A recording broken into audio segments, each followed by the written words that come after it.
Hi, my name is Rabbi Ephraim Polakoff. I'm the rabbi of congregation-based Tefillah of Woodmere, also known as the Edward Avenue Shul, and I'd like to share a brief thought about Parshas Emor, this week's parsha, with you today. At the very beginning of the parsha, we discussed the halachos of the kahuna, the halachos of the Kohen Hediot, the regular Kohen, as well as the halachos of the Kohen Gadol. And one of the interesting halachos is that a Kohen Hediot, as we know, is not allowed to become impure when someone passes away. And that's why today Kohanim do not attend levayas unless they stand outside. They don't go into a cemetery. However, there's one exception to that, and that is that the Kohen Hediot is allowed to become impure for the 7 relatives. For the 7 relatives that a person would sit shiva for, those 7 relatives, he's allowed to attend their levaya, he's allowed to attend their funeral. However, the halacha is that a Kohen Gadol, even if one of those 7 relatives passes away, he's not allowed to attend their funeral. Even if he's an onen, even before the funeral, he continues doing his avoda, he continues doing his work in the Bais HaMikdash. And we learn that from Parak Chaf Aleph Pasuk Bais at the very beginning of the Parsha, Umin HaMikdash lo yetzei, that even after the Kohen Gadol loses a loved one of the 7 relatives, he should not leave the Bais HaMikdash. He should continue his avoda, continue exactly what he's doing, and don't leave, don't go to the Levaya and don't leave. Velo yichalel eis mikdash elokav. And the question is how to interpret this last part of the pasuk, but he will not desecrate the mikdash, the Beis HaMikdash of Hashem. And there's a little bit of a machlokas rishonim how to understand that last phrase and how it relates to the beginning part of the pasuk. Rashi has one interpretation, which I encourage you to take a look at. But today I want to focus on the Ramban's interpretation.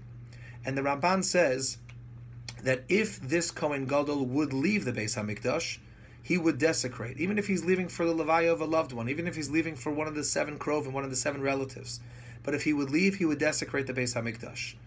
And therefore the Torah is telling us, Umin HaMikdash lo yetzei, he should not leave, he should continue his avoda. And through continuing his avoda and not leaving the Beis HaMikdash, velo yichalel es mikdash elokav, he will not desecrate, because if he would leave, he would desecrate. So staying through this time of tragedy, he will not desecrate the Beis HaMikdash, and he will cause a Kiddush Hashem and not a Chilul Hashem. In what way would leaving show a desecration of the Beis HaMikdash? So the Ramban says that this is specifically for the Kohen Gadol. The Kohen Hediot is, of course, allowed to and should leave.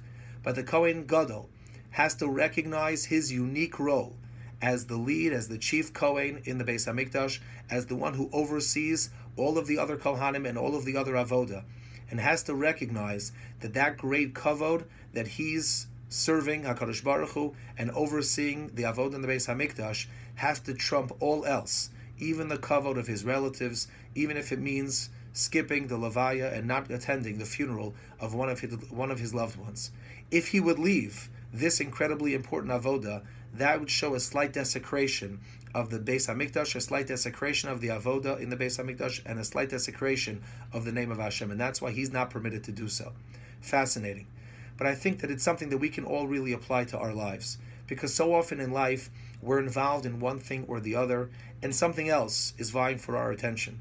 Whether we're spending time with family or friends, and our cell phone rings or our cell phone buzzes, whether we're in Shul and we're davening, whether we're in the Beis Medrash and we're learning, and someone wants to speak with us, our cell phone rings, or something else is pulling at our attention.